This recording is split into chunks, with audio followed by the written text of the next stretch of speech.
ऐसी picture imagine कीजिए जहां देश के एक हिस्से में बाढ़ का कहर सब कुछ तबाह कर रहा है।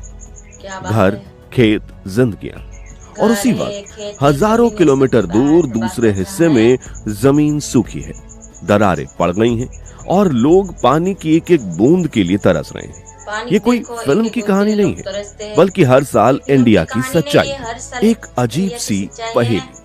लेकिन क्या हो अगर हम इस पहेली को सुलझा दें? क्या हो अगर हम कुदरत के इस फ्लो को थोड़ा बदल दें और देश की किस्मत बदल दें? क्या हो अगर हम भारत की नदियों को, जो हमारी जीवन रेखाएं हैं, आपस में जोड़ दें? आज हम बात करने जा रहे हैं इंडिया के सबसे एम्बिशियस, सबसे कंट्रोवर्शियल और शायद सबसे जरूरी प्रोजेक्ट के बारे में, द रिवर इंटरलिंकिंग प्रोजेक्ट। ये सिर्फ एक इंजीनियरिंग का कमाल नहीं, बल्कि एक सपना है भारत के पानी के संकट को हमेशा के लिए खत्म करने का। तो बने रहिए हमारे साथ, क्योंकि हम इस विशाल प्रोजेक्ट की हर परत खोलेंगे। India dream project.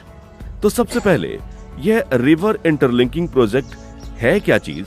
बिल्कुल आसान शब्दों में समझे तो यह देश की अलग अलग नदियों को कैनाल्स यानी कि नहरों के एक बड़े नेटवर्क से जोड़ने का प्लान है।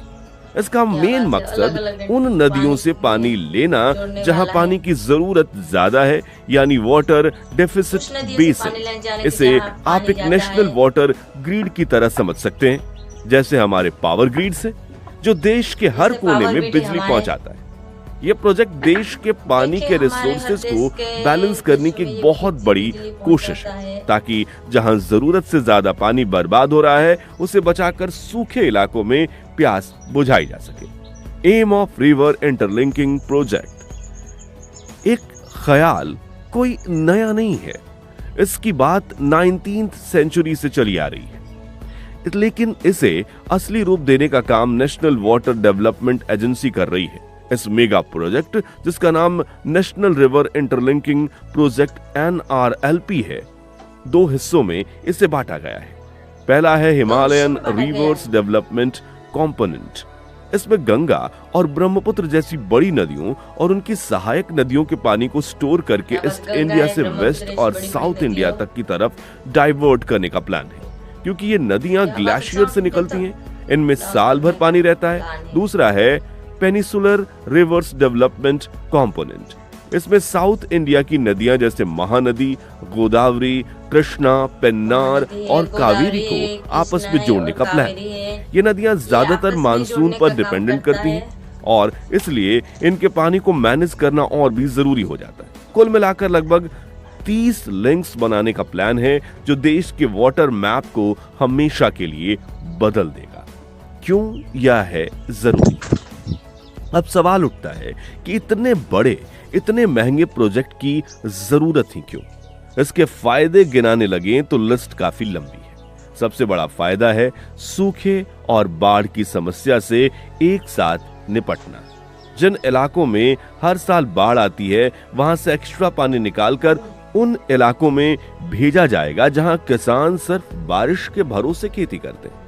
इससे देश की लगभग 35 मिलियन हेक्टेयर जमीन को सिंचाई के लिए पानी मिल सकता है, जिससे हमारी खेती की पैदावार बढ़ेगी और फूड सिक्योरिटी मजबूत होगी। इसके अलावा यह प्रोजेक्ट बिजली पैदा करने में भी मदद करेगा। कई जगहों पर डैम्स बनेंगे, जिसमें लगभग 34,000 मेगा वाट हाइड्रो पावर पैदा करने का अंदाजा है। अब जब नदियां जुड़ेंगी तो उनमें साल भर पानी रहेगा और उससे नेविगेशन यानी नौकायान और ट्रांसपोर्ट का एक बहुत ही नया रास्ता खुलेगा, जो सस्ता, एनवायरमेंट फ्रेंडली होगा। इन सब से देश की इकोनॉमी को एक बड़ा बूस्ट मिलेगा। अब आते हैं इसके सबसे अहम पहलू पर। एक तरफ देश के विकास का करोड़ों किसानों और सूखे से परेशान लोगों के लिए ये बेहतरीन सपना है। उन किसानों से पूछिए जिनकी फसल पानी ना होने की वजह से बर्बाद हो जाती है। उनके लिए यह प्रोजेक्ट एक वरदान जैसा है।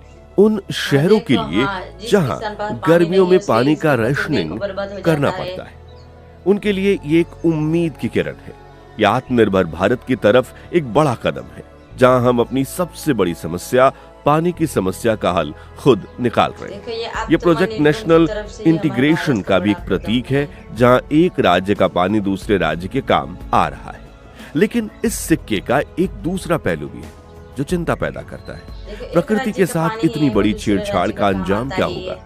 क्या ये एक बड़ा सवाल नहीं है? जब हम नदी का फ्लो बदलते हैं तो उसका पूरा इकोसिस्टम बदल जाता है। मछलियों से लेकर उस पर निर्भर हर जीव जंतु पर असर पड़ता है। इस प्रोजेक्ट के लाखों लोगों को उनके घरों से, उनकी जमीन से हटना पड़ेगा। उनके रीसेटलमेंट का क्या होगा? हजारों हेक्टेयर जंगल पानी में डूब जाएंगे, जिससे बायोडायवर्सिटी का नुकसान होगा। दूसरी तरफ इस प्रोजेक्ट का खर्चा जो लाखों करोड़ों में है, वो कहां से आएगा? और क्या स्टेट्स के बीच पानी के बंटवारे को लेकर नए विवाद शुरू नहीं हो जाएंगे? ये वो सवाल हैं जो इस प्रोजेक्ट को विकास और विनाश के बीच एक द्वंद्व में खड़ा कर देते हैं। केन बेतवा लिंक प्रोजेक्ट इस बड़े सपने को हकीकत में बदलने का पहला कदम है। केन बेतवा लिंक प्रोजेक्ट यह देश का पहला मेजर रिवर इंटरलिंकिंग प्रोजेक्ट है, जिस पर काम शुरू हो चुका है। इस प्रोजेक्ट का मकसद मध्य प्रदेश की केन नदी के एक्स्ट्रा पानी को उत्तर प्रदेश की बेतवा नदी में ट्रांसफर करना है।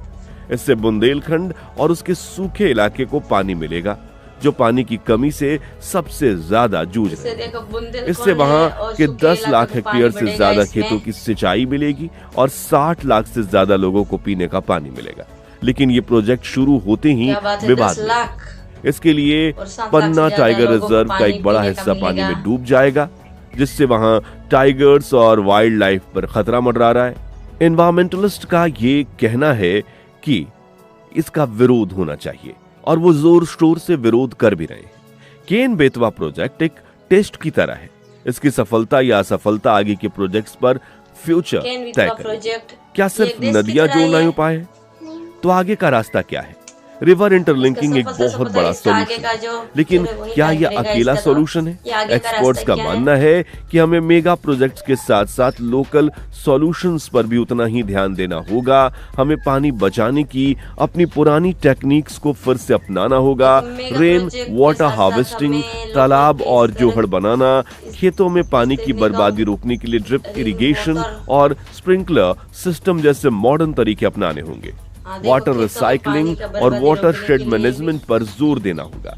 शायद बड़े डैम्स और कैनाल्स के नेटवर्क के साथ साथ इन छोटे छोटे प्रयासों को जोड़कर ही हम इंडिया के वाटर क्राइसिस का एक परमानेंट और सस्टेनेबल सॉल्यूशन निकाल सकते हैं। तो दोस्तों, इंडिया का रिवर इंटरलिंकिंग प्रोजेक्ट एक ऐसी कहानी है जिसमें कई पहलू हैं। एक तरफ इसमें देश के पानी की समस्या को हमेशा के लिए सुलझाने की क्षमता है, तो दूसरी तरफ इसके एनवायरमेंटल और सोशल चैलेंजेस भी बहुत बड़े हैं। ये इंजीनियरिंग और नेचर के बीच जरूरत और जिम्मेदारियों के बीच एक परफेक्ट बैलेंस खोजने की कोशिश है।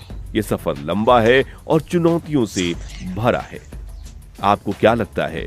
क्या नदियों को जोड़ना भारत के भविष्य के लिए एक मास्टर स्ट्रोक साबित होगा या बहुत बड़ी गलती? अपने विचार नीचे कमेंट्स में जरूर बताइएगा। अगर आपको ये जानकारी पसंद आई हो तो वीडियो को लाइक करें और चैनल को सब्सक्राइब करना ना भूलें। मिलते हैं अगली वीडियो में। जय हिंद।